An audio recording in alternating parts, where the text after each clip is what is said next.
자, 챕터 2 문학의 감상하겠는데요. 먼저 사쪽의 문학 감상의 방법부터 먼저 하고 이어서 설명을 드릴게요. 문학 감상의 방법.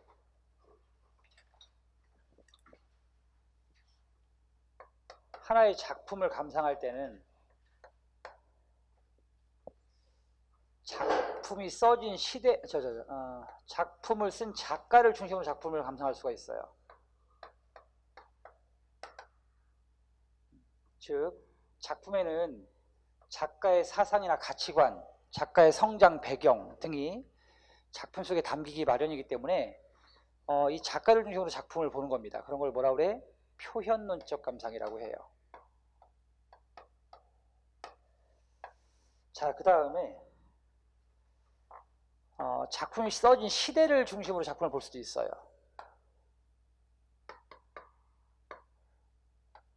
왜? 작품은 시대의 반영, 시대의 모방이라고들 합니다. 그래서 자, 시대를 중심으로 작품을 보는 걸 반영론적 감상이라고 해요. 자, 그 다음은 자, 작품과 독자와의 관계.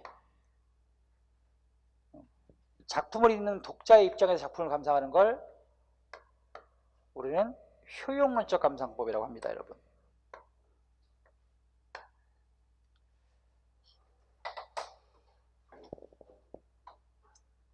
자, 그런데요, 이렇게 작가, 시대, 독자를 중심으로 작품을 보는 것들을 우리는 작품 바깥의 요소, 그러니까 외부적 요소 가지고 작품을 감상한다라고 해서 외재적 감상이라고 합니다.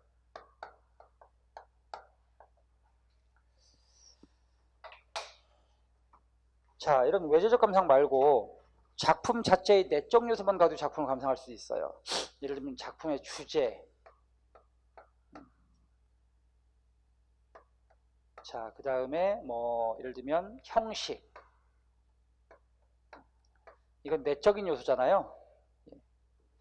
이렇게 작품의 내적 요소만 가지고 작품을 감상하는 걸 내재적 감상이라고 합니다.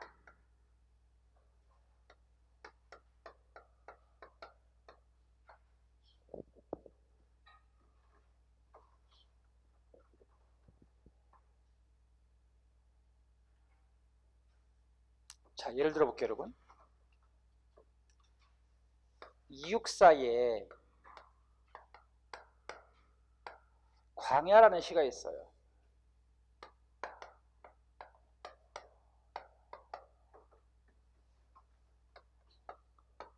지금 눈 내리고 매화향기 홀로 아득하니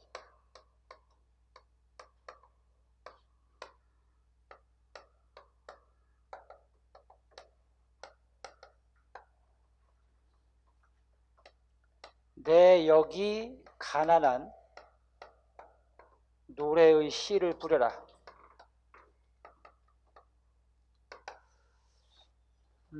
이육사이신데 이 작품 내에서 우리는 이 눈의 상징적 의미를 자, 일제강점기의 시련과 고난으로 해석을 하죠, 그죠, 여러분? 그렇죠? 그래서 이게 상징, 즉 눈의 상징은 시련과 고난이고요. 따라서 이 눈은 부정적 정서를 환기시킵니다, 여러분. 그럼 눈이 시련과 고난인지 어떻게 알았을까요, 여러분? 바로 이 작품을 쓴 작가가 이육사고 이 시가 써진 시대가 언제예요? 일제강점기예요. 그러니까 일제강점기라는 시대를 가지고 작품을 해석했기 때문에 이 눈이 시련과 고난이라는 상징적 의미를 갖게 되는 거죠.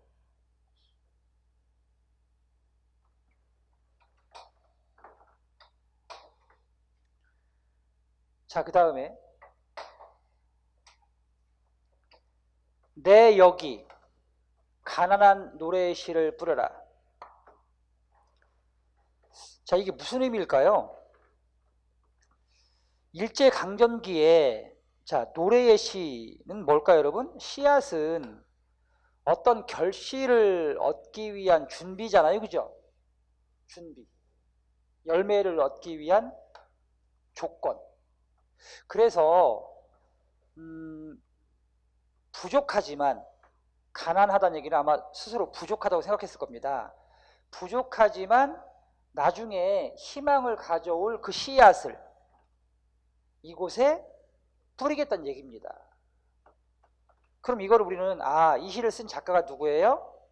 이육사잖아요. 그죠? 작가가 이육사니까, 자, 이 부분을 이육사의 자기 희생적 태도, 그러니까 이육사가 자기 자신을 희생시켜서 민족과 역사를 구원하겠다라는 자기 희생적 태도로 이 구절을 해석할 수 있습니다, 여러분.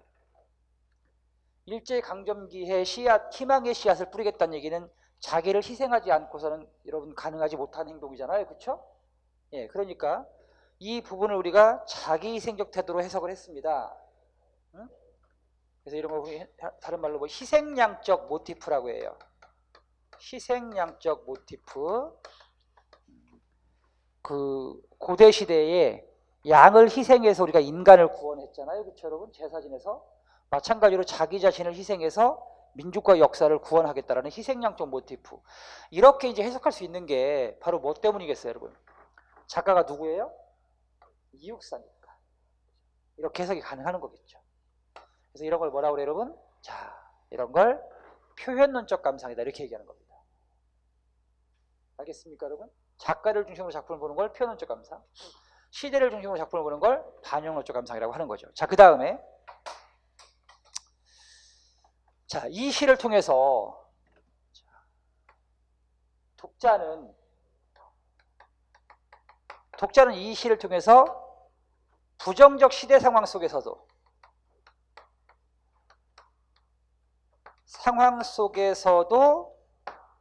희망과 용기를 잃지 않는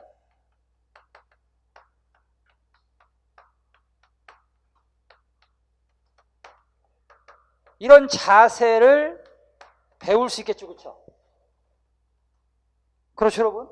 시적 화자의 삶의 태도를 통해서 어떠한 부정적 상황 속에서도 절대 희망과 용기를 잃지 않았던 이런 그 화자의 삶의 자세를 통해서 나도 희망과 용기를 잃지 않는 이런 자세를 가질 거야. 앞으로 나도 이런 자세를 가질 거야 라고 이 작품이 독자에게 일정한 영향을 미쳤다고 한다면, 독자는 자, 이 작품을 통해서 어떤 효용성, 그죠? 효용성을 얻은 거죠. 그렇죠? 그래서 우리는 그걸 뭐라고 그래요, 여러분? 자, 효용론적 감상이라고 하는 거예요, 여러분. 작품이 독자에게 미친 효용적 가치, 영향. 알겠습니까? 자, 그래서 이렇게 작품은 외재적 감상이 필요한 겁니다.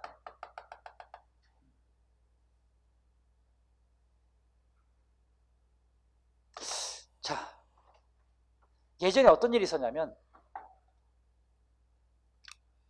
수능시험에 실제 있었던 일인데, 수능시험에 현재 그 활동하고 계신 시인의 시를 이제 출제를 한 겁니다. 이제 저작권 때문에 허락을 얻었겠지? 근데 이제 가서 이제 시인을 찾아서 이제 인터뷰도 해보고 어떤 상황에서 시를 쓰는지 이런 것들 좀 알아보고 출제를 했으면 좋았을 텐데, 그런 걸 안 따져보고 그냥 이제 시를 출제한 거예요, 출제자가. 그러니까 내재적 감상만 한 거지, 내재적 감상만. 그 출제자는. 그래서 이제 시가 출제가 됐고, 시인이 이제 자기 시가 출제가 됐으니까 시험 문제를 한번 풀어본 겁니다. 근데 시인이 풀어본 답과 출제자가 생각한 답이 다 달라요. 다 틀린 거야, 시인이 자기 시를 가지고 문제를 풀었는데 다 틀렸어요. 이런 일이 왜 벌어졌을까, 여러분? 그 출제자는 외재적 감상을 하지 않고 내적 감상, 내재적 감상만 한 겁니다. 그러니까 내재적 감상을 하지 않으면 이렇게 상징적 표현들을 잘못 해석할 수 있는 가능성이 있어요. 그렇죠?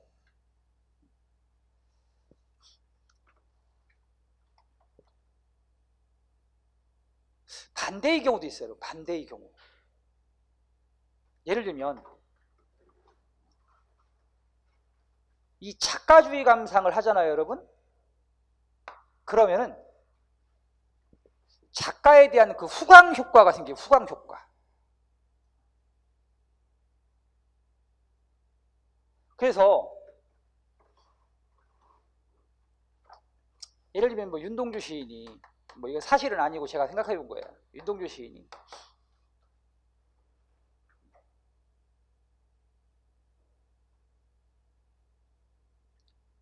일제강점기의 저항 시인이지만 365일 저항만 생각하고 살 수는 없잖아요. 그렇죠, 여러분?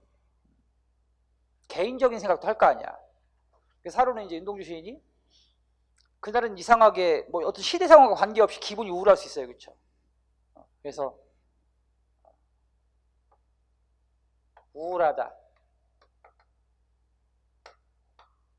오늘따라 하늘도 차갑다.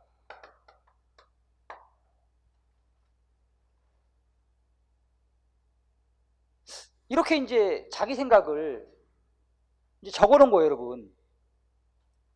그럼 이제 후대의 사람들이 뭐라고 생각하는 거야? 아, 이거 윤동주가 썼네? 우울하다? 아, 그럼 윤동주는 저항 시인이니까? 아, 이건 뭐라 여러분?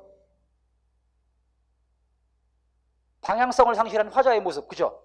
응? 일제강점기에 방향성을 상실한 시인의 모습을 그렇게 표현한 것이구나. 이렇게 해석을 해버리는 거야. 뭘로? 시인이 누구니까? 윤동주니까. 또 오늘따라 하늘이 차갑다? 아니, 그러니까 개인적으로 기분이 그죠 안 좋아서 오늘따라 왠지 하늘이 차갑네 이렇게 생각할 수 있잖아, 그치? 그죠? 하늘이 차갑다? 아, 그래, 이 시는 일제강점기에 쓰시니까 이거는 뭐라고 그러면 일제강점기의 시련과 고난, 이렇게 기계적으로 해석할 수 있는 오류가 발생할 수 있겠지, 그치? 그죠? 그래서 문학작품의 감상은 외재적 감상과 내재적 감상이 함께 이루어져야 됩니다. 그런 걸 무슨 감상이라고 해? 종합적 감상이라고 하는 거예요. 종합적 감상.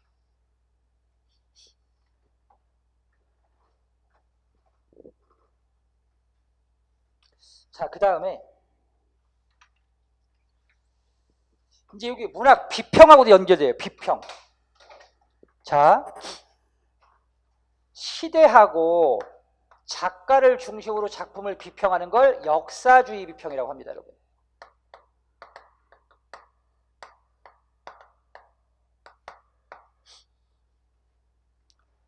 표현론적 감상과 반응론적 감상을 합한 것을 역사주의 비평 또는 역사전기 비평이라고 해요. 그 다음 이 내재적 감상 방법을 뭐라고 그래요? 이거를 형식주의 비평이라고 해요. 내재적 감상, 형식주의 비평 같은 말이고요. 작가와 시대 중심으로 작품을 평가하는 걸 역사 전기 비평, 역사주의 비평이라고 합니다.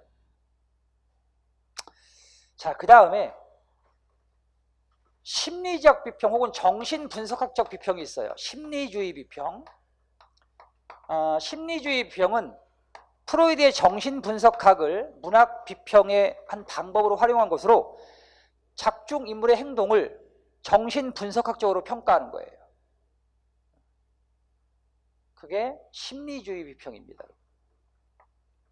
예를 들면 지금도 뭐 이렇게 그 흉악범죄를 일으킨 사람이 이제 있으면 범죄 심리학자가 나와가지고 그 행동의 어떤 심리를 분석하잖아요, 그죠? 똑같은 거야. 작중 인물의 행동을 심리적으로 평가하는 거지. 그런 걸 심리주의 비평이라고 하고요. 그 다음에 이제 원형 비평이라고 하기도 하고 신화 비평이라고 하기도 하거든요. 신화 비평 혹은 원형 비평. 이건 뭐냐면 말 그대로 문학 작품 속 특정 사건과 행동을 신화 속의 사건과 행동과 연결시키는 겁니다. 그걸 우리는 신화 비평이라고 해요. 예를 들면 공무도화가에서 백수광부가 물에 빠져 죽거든. 머리를 허옇게 늘어뜨린 한 사내가 물속으로 빠져 죽어요, 여러분. 그럼 이러한 그 인물의 행동을 그래, 자, 물은 모성을 상징해. 모성. 왜? 모든 인간은 모든 인간 그 생명의 기원은 양수, 어머니의 양수잖아요. 그죠? 그래서 이 물을 이제 모성으로 보고요. 이 백수광부가 물속에 빠져 죽은 것을 모성으로 모성으로 돌아갔다. 그래서 이렇게 모성으로 회귀로 해석하는 거야. 그렇게 할 수 있겠지, 그치? 그죠, 여러분? 왜? 우리 신화에서 여러분 물은 모성이거든. 이렇게 신화적 요소와 연결시켜서 감상하는 걸 뭐라고 한다? 신화 비평이라고 합니다. 이해됐어요, 여러분? 자, 그 다음에 5번째, 이제 문학의 미의식 설명해 드릴게요.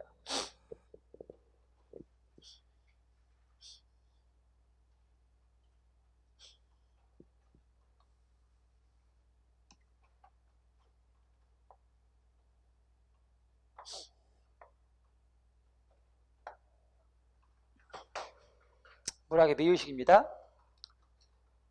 이상이 있고 현실이 있어요. 이상과 현실이 융합될 수 있겠죠. 반면 이상과 현실이 충돌할 수 있어요.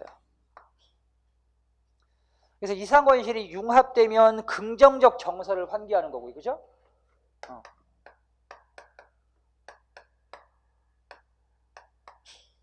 반면 이상과 현실이 충돌되면 어떤 정서를 환기하겠어요?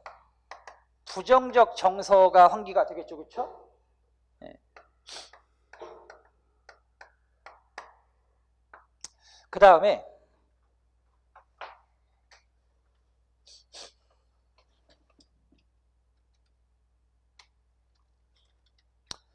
이상과 현실이, 자, 작가가 추구하는 이상입니다. 작가가 추구하는 현실이야. 작가가 추구하는 이상이 현실에서 이미 만족됐어요.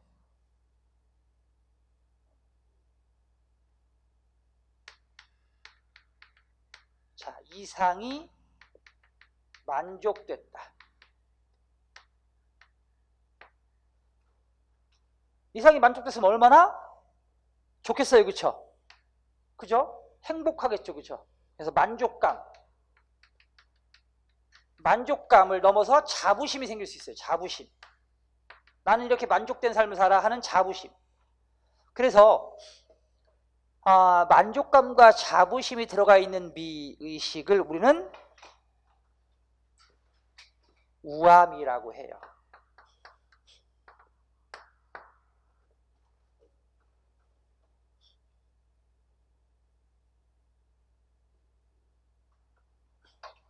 예를 들면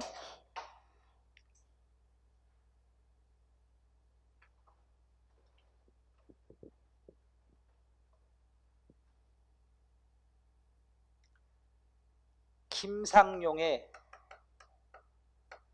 나무로 창을 내겠소 라는 시가 있어요. 들어보셨어요, 여러분? 나무로 창을 내겠소? 나무로 창을 내겠소. 밭은 한참가리 호미로 파고 괭이로 김을 매지요. 새 노래는 공으로 들으려고. 남쪽에 살잖아요. 새 노래는 공짜로 들어요. 공으로 들으려고. 강냉이가 있걸랑. 남은 강냉이가 있는 풍요로운 곳이에요. 강냉이가 있걸랑 함께 와 자셔도 좋소.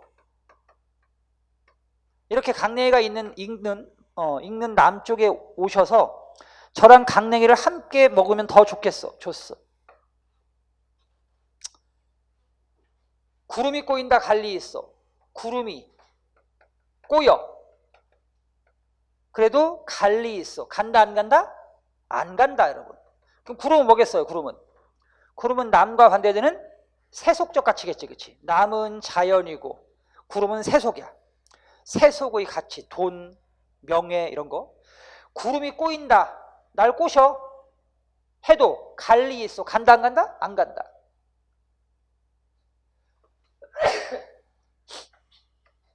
왜 사냐건. 야 거기서 왜 살아? 하고 물으면 웃지요. 이런 시예요 여러분. 아시죠? 그쵸? 왜 사냐건 웃지요. 화자는 속세를 벗어나서 어디에 살고 싶었고? 자연에 살고 싶었고 실제 자연에 내려가서 살고 있으면서 굉장히 뭘 느껴요, 여러분? 현실에서 만족을 느끼고 있죠, 그렇죠? 즉 작가가 추구한 이상과 현실이 이미 만족됐지, 그렇죠, 여러분? 예, 거기서 뭘 느낀다? 만족감과 자부심을 느낀다. 그럼 무슨 미? 우함입니다. 알겠습니까, 여러분? 그래서 조선시대 양반들의 자연 친화적 성격을 갖는 문학 작품들이 있어요.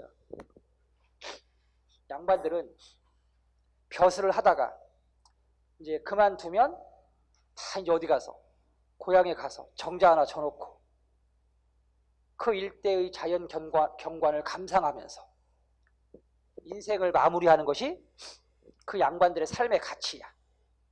그래서 그렇게 자연 친화적 삶을 노래한 그 양반들의 시조나 가사 작품은 다 무슨 미? 우함이에요. 뭐 예를 들면 윤선도의 어부사시사, 그 다음에 뭐 송순의 면왕정가,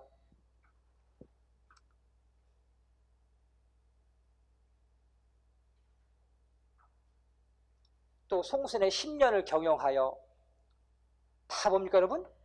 우함입니다. 알겠죠? 네. 자, 그 다음에 이제 이번에는 이제 봐봐, 이상과 현실이 아직 만족되진 않았어. 그런데 이상에 대한 긍정적 믿음이 있어. 이상에 대한 긍정적 믿음이 있습니다.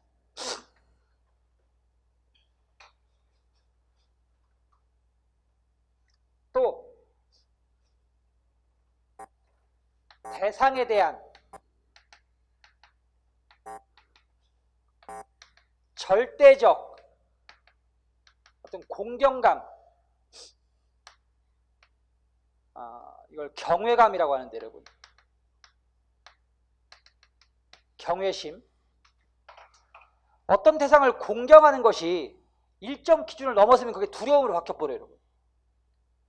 경외심은 이제 공경과 두려움을 함께 말하는 이 용어거든요. 그래서 대상에 대한 절대적 경외감, 이런 게 느껴지잖아요, 여러분. 그럼 우리는 그런 걸 뭐라고 그래요? 숭고음이라고 그래요.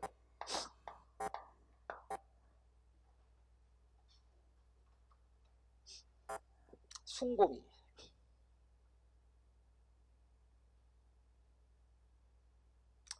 예를 들어 볼게요.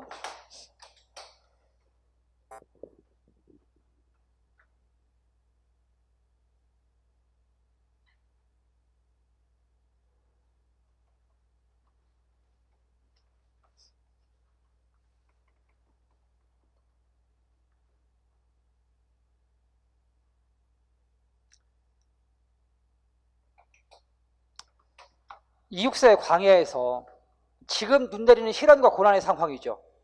그렇죠, 여러분? 근데 시적화자는 그런 상황 속에서도 포기하고 절망했어요? 아니면 자 어떻게 했어요, 여러분? 희망과 용기를 잃지 않았어요. 희망과 용기를 잃지 않았지, 그치? 근데 그 희망과 용기가 어떻게 생겨난 거지? 그 희망과 용기가 자신에 대한 희생을 전제로 생겨난 거지, 그치? 그죠, 여러분? 자신을 희생시켜서 민족과 역사를 구원해서 희망과 용기를 주겠다라는 그 태도가 어때요, 여러분? 자, 이때 화자는 이상, 즉 민족과 역사의 긍정적 미래에 대한 어떤 믿음이 있죠, 그렇죠? 그죠? 그리고 그러한 대상의 행동은 우리에게 뭘 줘요, 여러분? 자신을 희생시켜서 민족과 역사를 구원하는 희망과 용기를 주겠다는 그런 태도가 우리에게 뭐야, 여러분? 공경을 넘어서서 어떻게 저럴 수가 있을까 싶은 마음을 준단 말입니다, 그죠, 여러분? 그쵸? 그쵸? 예, 그게 쉬운 자세가 아니잖아. 안중근 의사의 그 의로운 행동은 우리에게 뭘 준다고, 여러분? 경외감을 준다고 그러죠. 자, 그럼 무슨 미라고, 여러분? 이거? 숭고미거든요.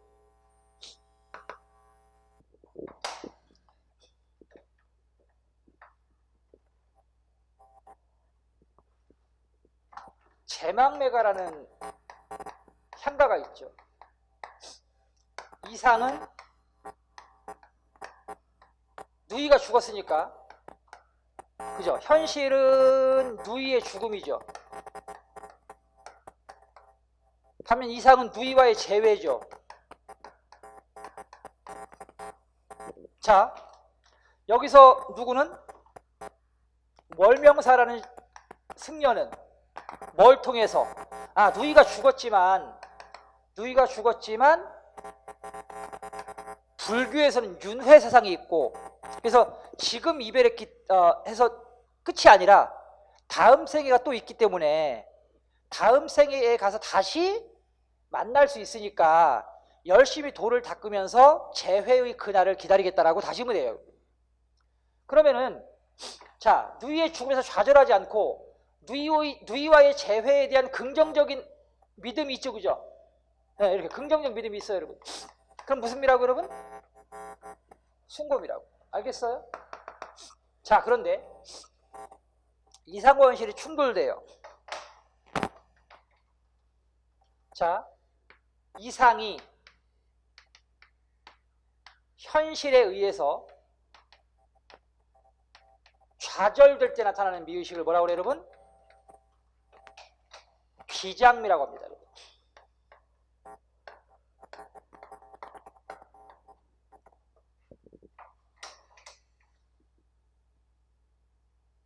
김수월의 초혼이라는 시가 있어요. 초혼. 자, 혼을 부르다 이런 뜻이에요. 사랑하는 사람이 죽었어요, 여러분. 그래서 어디에 올라가요? 산에 올라갔어요. 그래서 저승을 바라보면서 임의 이름을 부르죠, 그렇죠? 근데 산산이 부서진 이름이요. 그 사람의 이름을 부르는데 이름이 산산이 부서져 버려. 이렇게 부서져 버려. 산산이 부서진 이름이요. 허공 중에 흩어져 버린 이름이요. 이렇게 허공 중에 흩어져 버려요. 이쪽으로 가야 되는데 내가 부르는 이름이 저승까지 닿아야 되는데 그게 안 닿고 그냥 산산이 부서져 버린 이름이요. 허공 중에 흩어져 버린 이름이요. 자, 내가 있는 이곳과 이미 있는 저곳 하늘, 땅과 하늘이 너무 멀어. 여기서 느끼는 미는 자 뭐야? 무슨 미야, 여러분? 자, 사랑하는 사람을 다시 불러서 만나고 싶은데 내가 있는 이곳에서 아무리 불러도 산산이 흩어져 버리고 허공 중에 부서져 버리고 이곳과 저곳이 너무 멀어, 여러분. 이상이 현실에 의해서 뭐가 됐어요, 여러분? 좌절됐지, 그치? 그치, 좌절됐어. 그럼 무슨 미야? 비장. 알겠어요?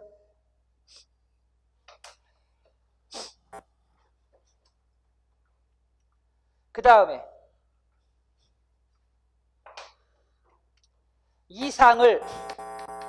이상과 현실이 충돌되는데 이상을 풍자와 해악으로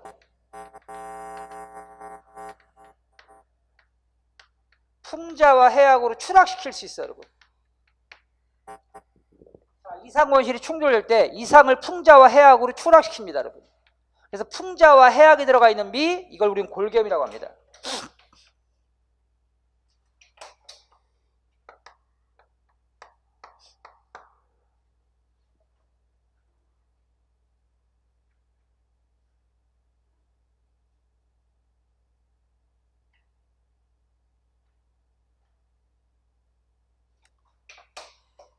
아니면 자,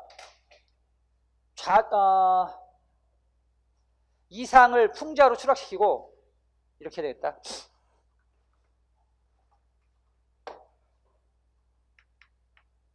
좌절된 현실을 웃음으로 승화시켜요, 여러분. 웃음으로 승화시킵니다. 이런 걸 해악이라고 그래요. 알겠습니까, 여러분? 예. 대상을 추락시키는 걸 풍자라고 그러고 대상을 웃음으로, 좌절된 현실을 웃음으로 승화시키는 걸 해악이라고 그래요. 자, 그래서 여러분 풍자나 해악이 들어가 있으면 무슨 미? 골개미예요.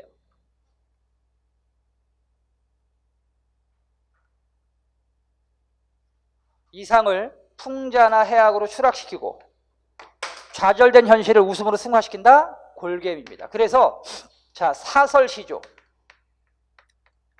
민요, 그 다음에 판소리, 이런 서민갈래. 자, 여러분 서민에서 여러분 봉건주의 시대 인간적 해방을 꿈꿨던 서민들의 이상은 어떻게 여러분? 좌절되지, 그치? 그죠? 인간적 해방을 꿈꿨던 서민들의 그 꿈은 좌절된단 말이야. 그러니까 어떻게 여러분? 아예 그러한 이상을 어떻게 해버려? 그냥 추락시켜버려, 그치? 뭘 통해서? 풍자를 통해서. 다 서민갈래. 사설시조, 민요, 판소리, 이런 것들은 모두 골겜입니다. 이걸 우리 문학의 미의식이라고 합니다.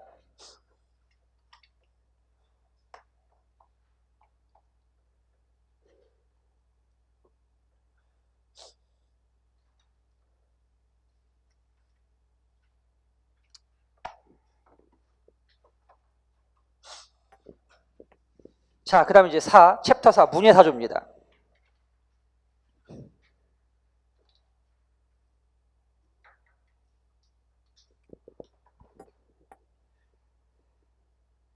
자, 문예사조의 전개와 그 특질, 첫 번째 고전주의 보겠습니다.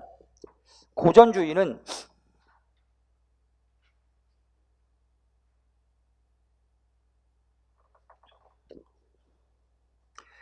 자, 그리스 로마의 고전을 중시하는 문예사조로 개인의 자유분방한 재능보다는 조화와 균제, 형식적 조화의 완성미를 추구합니다.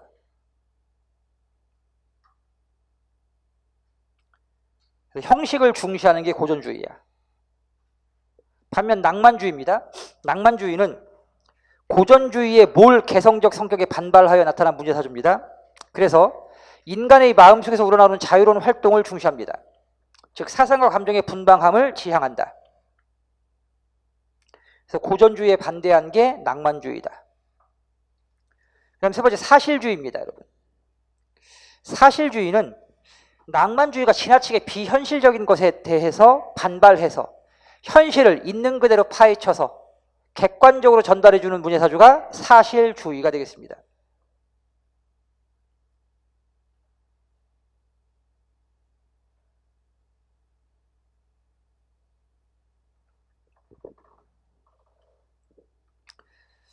자, 이 문예사조는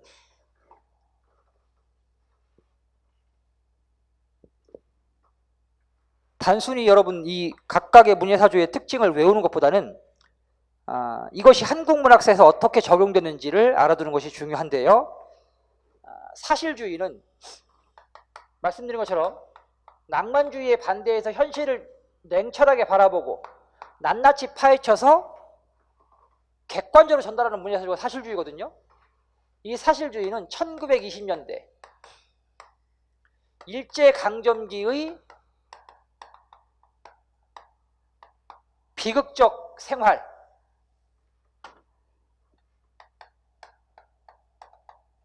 생활을 고발한 작품들이 있어요, 여러분.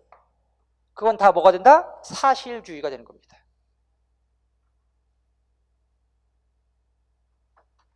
예를 들면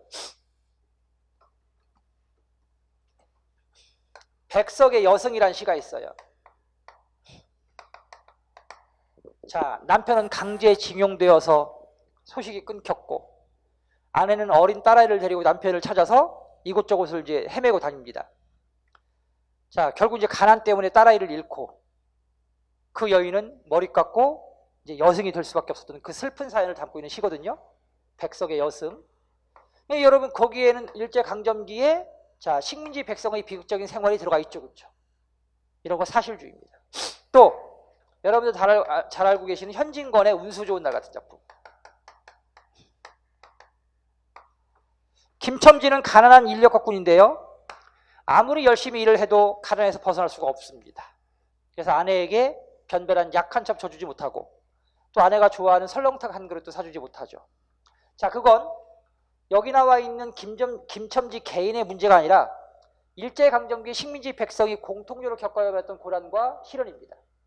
이런 거 다 무슨 주의? 사실주의가 되겠습니다. 자, 그 다음에 네 번째, 자연주의입니다. 자연주의는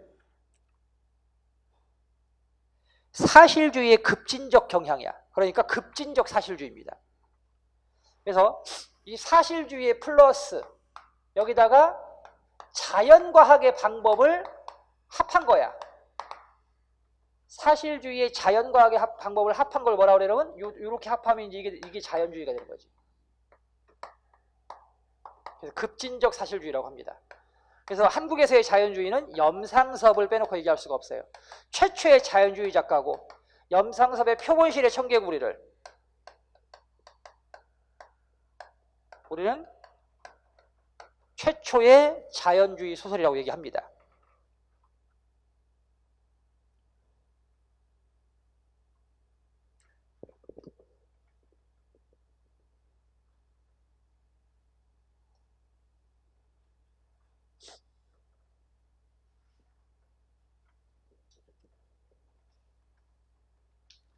그 다음에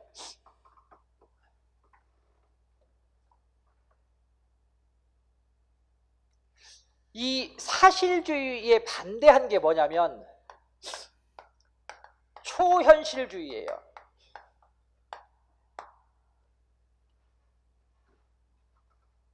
여러분, 빙산을 보면 빙산의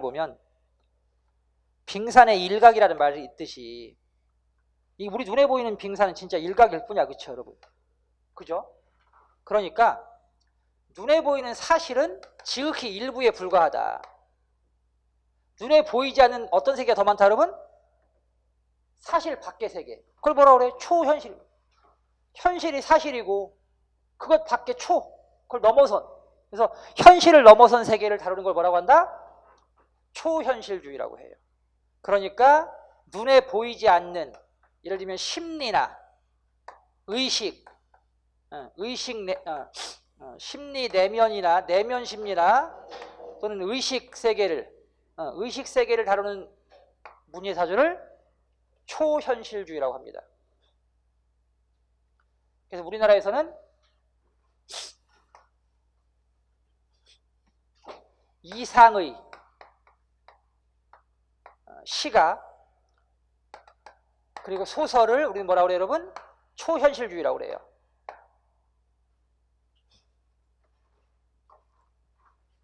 이상의 시, 오감도, 또 이상의 날개라는 소설, 이런 것들을 초현실주의라고 합니다. 자, 그 다음 주지주의예요. 주지주의. 주지주의는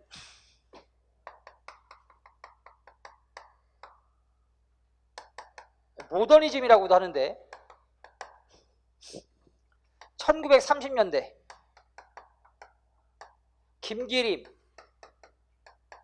김광균 등이 시의 회화성을 강조합니다.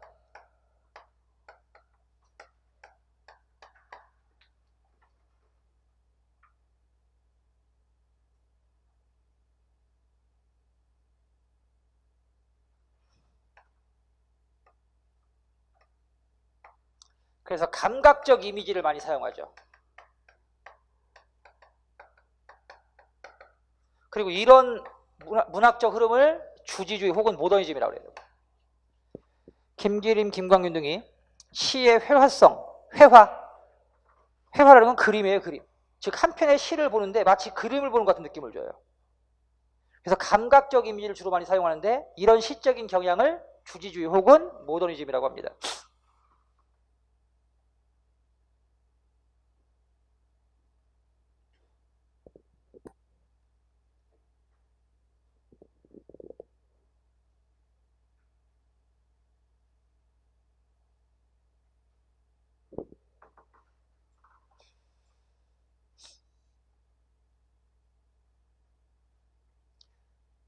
자, 그 다음에 이제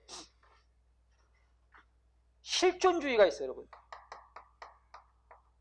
실존주의는 6.25 전쟁을 겪게 되면서 전쟁 후에 자, 인간 존재의 문제. 우리가 6.25 전쟁을 겪게 되면서 인간 존재의 문제를 탐구하기 시작합니다, 여러분. 자, 이러한 문예사조, 즉 실존. 인간 존재에 대한 근원적 무릎에 대한 탐구, 이런 거. 이런 게 이제 다 실존주의야. 그래서 전쟁 체험 소설, 전쟁 체험을 형상화한 소설들은 다 실존주의 계열의 작품이라고 보시면 됩니다.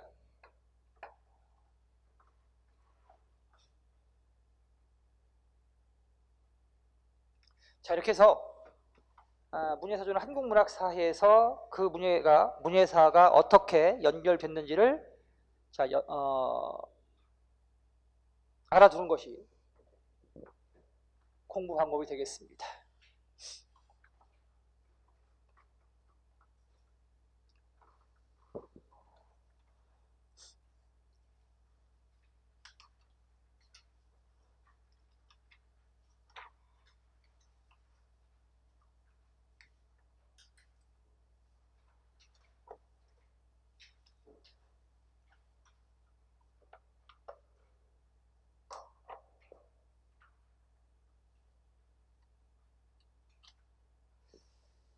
자, 그 다음에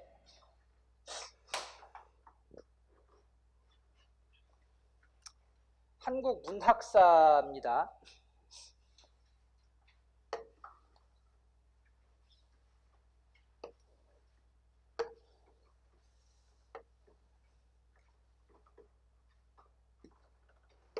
이 한국 문학사는 지식국어적인 측면이 크기 때문에 다 암기해야 해요.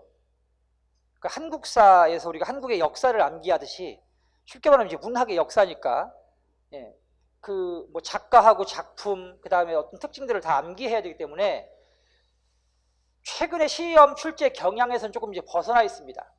최근 시험들은 암기식 문제, 즉 지식국어적인 측면들을 이제 경계하는 편이 더 크거든요. 그래서 잘 출제가 안 됩니다. 다만 이제 국무원 시험에서는 여전히 이 그 지식국어적인 측면이 강한 문제들을 출제를 많이 하고 있으니까 공무원 시험 준비하는 학생들은 이 문학사를 조금 더 자세하게 공부해 둘 필요가 있다. 자, 그렇지 않고서는 지금 국가직이나 지방직에서 이제 문학사 문제가 안 나온 지가 뭐 꽤 됐습니다. 한 7, 8년 가까이 이제 문학사 문제를 출제하지 않고 있습니다. 그래서 자, 그 공무원 시험을 준비하지 않는 학생의 경우에는 제가 지금 설명해 드린 개략적인 어떤 흐름도만 그냥 머릿속에 쭉 넣고 계시면 되니까 크게 이제 부담 갖지 마시고 그냥 중요한 그 특징들만 잡아줄게요, 여러분. 자,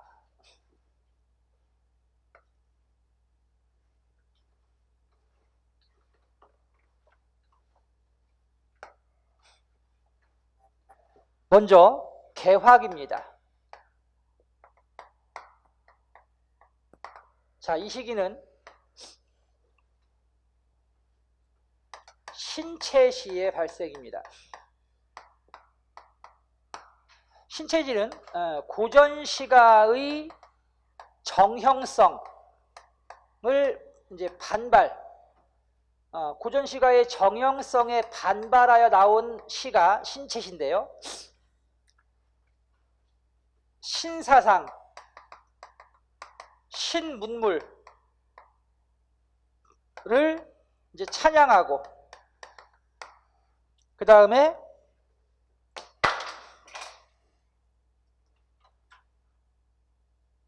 새로운 형식을 시도합니다, 여러분.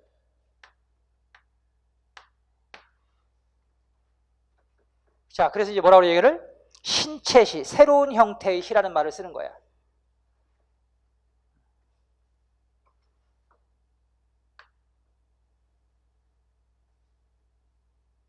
그래서 최초의 신체시에는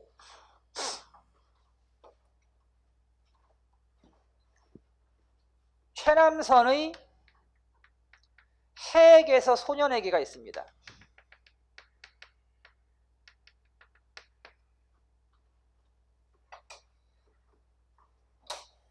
자, 신체시의 발생. 두 번째는 신소설의 발생입니다, 여러분. 역시 고전소설의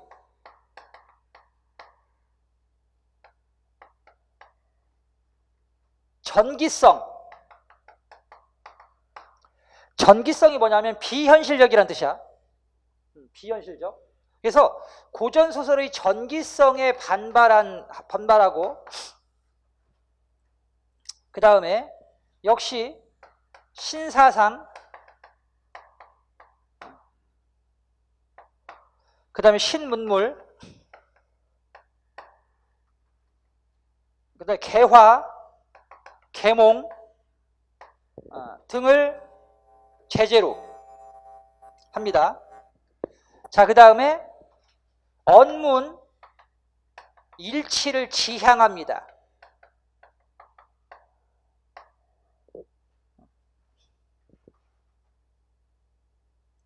언문 일치를 지향한다. 고전소설은 여러분 언문 이치거든. 이치. 즉 뭐야 여러분? 실제 말하는 이 말투하고 글에 사용된 이 그 문체가 서로 달라. 그걸 이제 언문 이치라고 그래. 글에 쓰는 문체를 쓴다는 얘기야. 근데 이제 그거에서 벗어나서 언과 문의 일치를 이제 지향한 것이 이제 신소설입니다.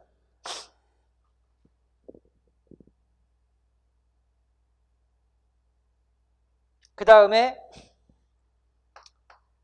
인과성. 고전소설은 인과성이 약하잖아, 그렇죠 여러분? 네, 이런 인과성을 확보하려는 노력을 해요. 이런 것들이 이제 신소설의 특징입니다. 자, 그래서 최초의 신소설에는 이인직의 혈흔유가 있어요. 그 다음에 또 이해조의 자유종,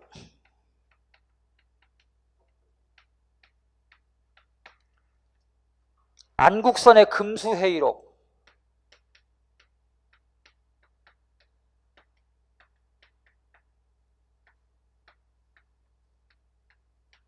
이런 작품들이 그 당시에 나온 신소설들입니다. 그 다음 1910년대 문학입니다.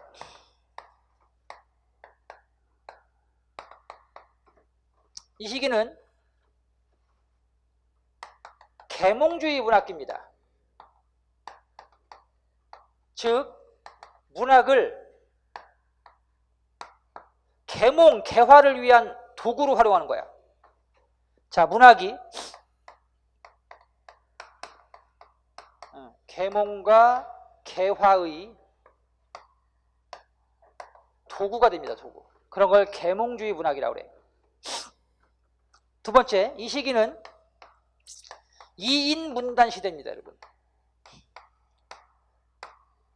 자, 걸출한 두 명의 문인이 한국 10년대 문학을 이끌어가는데요. 시에서는 누구 여러분? 최남선. 소설에서는 누구? 이광수죠. 그죠? 그래서 이 시기는 이인문단 시대다. 그 다음에 세 번째, 이 시기는 이제 근대 문학의 태동기입니다, 여러분. 개화기에 신체시하고 신소설이 생겨났지만 근대적 자유시나 근대소설로 발전된 건 아니거든요, 여러분. 그래서 이제 최초의 근대시가 생겨납니다, 여러분. 근대적 자유시라고 하죠. 근대적 자유시는 주요한의 불놀입니다.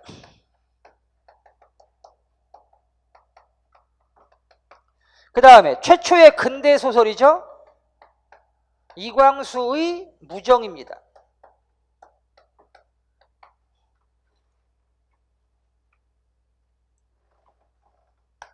그래서 1910년대에는 이렇게 세 가지 특징을 가지고 문학사를 정리할 수 있겠고요.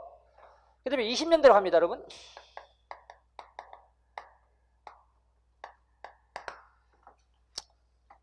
이 시기는 계몽주의 문학기가 아니라 사실주의 문학기입니다.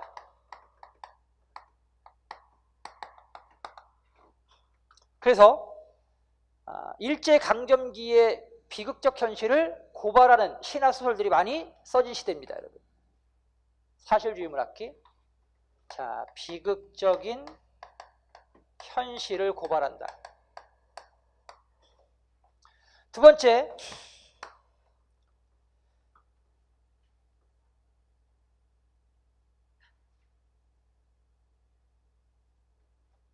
이 시기는 다수의 문인이 활동합니다, 여러분. 아까 2인 문단 시대였는데 이 시기는 다수의 문인이 활동합니다.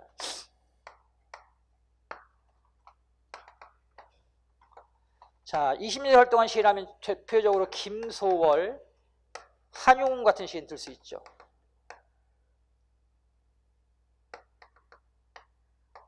그 다음에 소설가는 김동인 같은 작가도 등장하고요. 현진건, 또 전영택 같은 작가,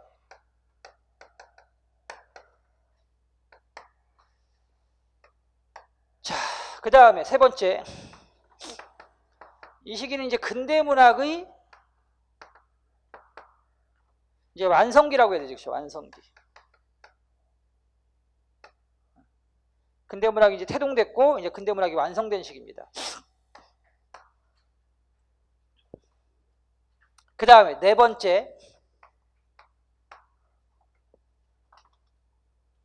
자, 이 시기에는 러시아를 통해서 이제 계급주의 문학이 들어와요, 여러분. 1920년대 처음으로 러시아의 사회주의, 그러니까 계급주의가 들어옵니다, 여러분. 계급주의가 뭐냐면 노동자 농민 중심의 문학, 노동자 농민 중심의 세상을 만드는 것이 계급주의고, 그걸 이제 문학에 반영한 것이 계급주의 문학입니다, 여러분. 그래서 이 계급주의가 들어오게 되면서 계급주의와 그다음에 반대 진영, 민족주의 진영이 이제 반대파예요. 그래서 민족주의 간에 계급주의와 민족주의의 대립이 심화돼요, 여러분. 처음으로 이제 이념 대립이 심화된 시기가 1920년대야. 그래서 계급주의는 쉽게 말하면, 지금으로 말하면 여러분 뭐야? 좌파 문학이야, 좌파 문학. 민족주의는 우파 문학이고. 그래서 좌파와 우파 지정 간의 진영 논리, 이념 대립 심화. 그래서 자, 이념의 대립이 심화된 것이 바로 1920년대다.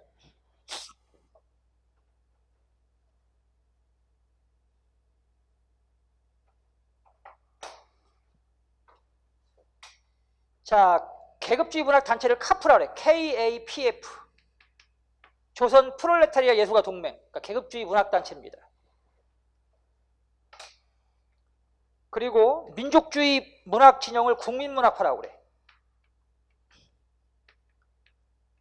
그래서 민족주의 진영인 국민문학파와 계급주의 단체인 카프가 심각하게 이념 논쟁이 심화됐던 시기가 바로 20년대다. 자, 그 다음에 1930년대입니다, 여러분. 이 시기는요, 사실주의 문학이 퇴조됩니다, 여러분. 자, 근데 이제 왜 그럼 사실주의 문학이 퇴조되느냐? 보세요. 20년대는 일제강점기지만 문화정책을 표방했던 시기야, 총독부가. 문화정책. 그래서 문학과 언론의 자유가 일정 부분 허용됐던 시기이기 때문에 사실주의 문학, 계급주의 문학을 할 수가 있었는데, 그래서 문화정책을 썼기 때문에 사상과 문학의 자유가 일정 부분 허용이 된 겁니다, 여러분. 알겠습니까? 그래서 사실주의 문학을 할 수 있었던 거고, 그죠? 계급주의 문학을 할 수가 있었던 거야. 근데 이제 1930년대 들어서면 이제 문화정책이 아니라 무단정책을 바뀌어요. 무단정치, 그죠? 무단정책으로 바뀌죠, 여러분. 그러면서 이제 일체 사상, 문학과 사상을 검열을, 자, 문학과 사상을 통제하죠, 그렇죠? 통제해요. 그러니까 이제 당연히 무슨 주의 못하게 되는, 여러분? 사실주의 문학 못하게 되는 거지. 알겠습니까, 여러분? 자, 그러면서 사실주의 문학 못하게 되면서, 자, 반대로 어떤 문학이 생겨나요, 여러분? 순수 문학이 생겨나요. 순수 문학이 생겨나요. 여러분 풍선 효과라는 거 아시죠? 자, 봐봐. 풍선이 있어요. 여기를 여기를 이렇게 눌러버리면 어떻게 돼요? 이렇게 눌러버리면 반대편이 이렇게 커지죠, 그렇죠? 그게 풍선 효과잖아, 그죠, 여러분? 자, 사실주의 문학을 못하게 하니까 다른 문학으로 발전하는 거죠. 그게 이제 순수 문학이에요. 현실 이외의 것, 현실 이외의 것을 하는 것을 뭐라 그래? 순수 문학이라고 그래. 자, 그래서 시에서는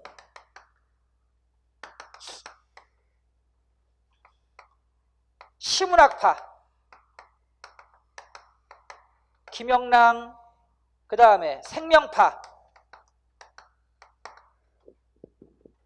서정주, 유치환 같은 시인, 자, 그 다음에 또 주지파, 아까 김기림, 김광규 같은 시인, 그 다음에 청록파, 박두진, 조지훈 같은 시인들, 이렇게 다양한 그 순수문학 시 유파가 생겨나고, 소설도 마찬가지야. 소설도 사실주의 소설을 못하게 하니까, 자, 서정주의 소설 같은 것이 써지지. 예를 들면 메밀꽃 필 무렵 같은 작품들. 그 다음에 또 농촌 계몽소설을 써야지. 심훈의 상록수, 이광수의 흙 같은 농촌 계몽소설. 자, 그 다음에 역사소설. 그리고 이 시기에 또 이제 풍자와 해학 소설들이 많이 써지지.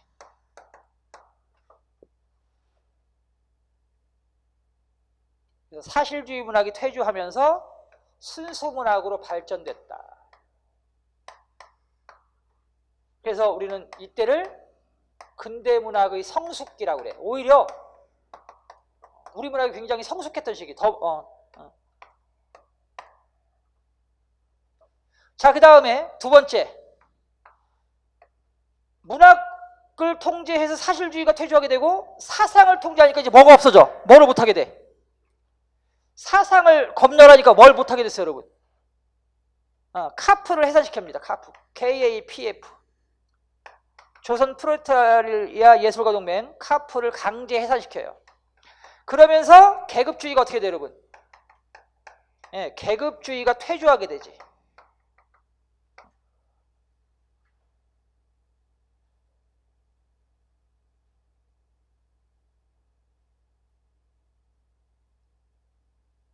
이게 30년대 문학의 특징입니다, 여러분.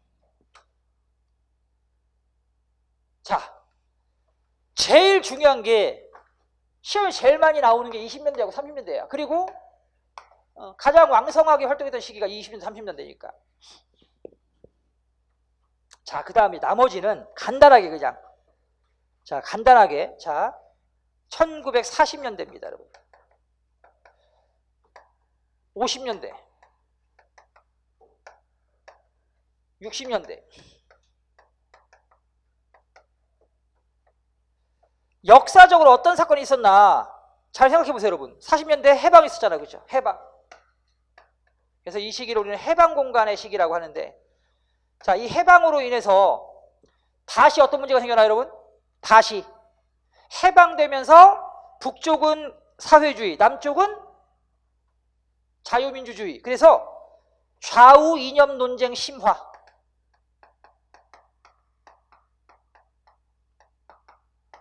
이게 해방공간의 문학의 특징이야.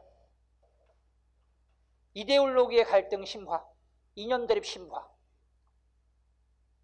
그러면서 자, 조화와 화합을 추구하는, 조화와 화합을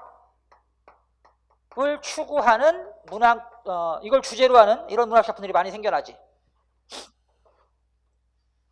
그 다음에 이제 50년대 어떤 역사적 사건이 있었죠, 여러분? 6.25 전쟁이 있었잖아. 그러면서 아까 뭐야? 무슨 문학? 전쟁 체험하면서 인간 존재의 문제에 대해서 깊이 있게 관심을 갖게 되고, 자, 그런 주의 문학을 뭐라고 한다? 실존주의 문학이라고 그래. 그래서 6.25 전쟁 시기, 자, 실존주의 문학이라고 하면 돼요, 여러분. 그리고 전쟁 체험 형상화. 그 다음에 60년대 이후는요, 크게 두 가지 사회적 이슈가 있었지. 하나는 민주화 자유. 그 다음에 또 하나는 뭐? 산업화 도시화의 폐해, 도시화 산업화 문제, 도시화 산업화 문제. 그래서 민주화 자유에 대한 그 열망을 노래한 문학을 참여 문학이라 그래요. 참여 문학. 60년대는 현실 참여 문학이 생겨난 시기입니다. 그 다음에 도시화 산업화되면서 이제 어떤 문제가 생겨나? 인간 소외 문제가 생겨나죠. 그렇죠? 그래서 인간 소외 문제를 그린 작품들이 많이 생겨납니다.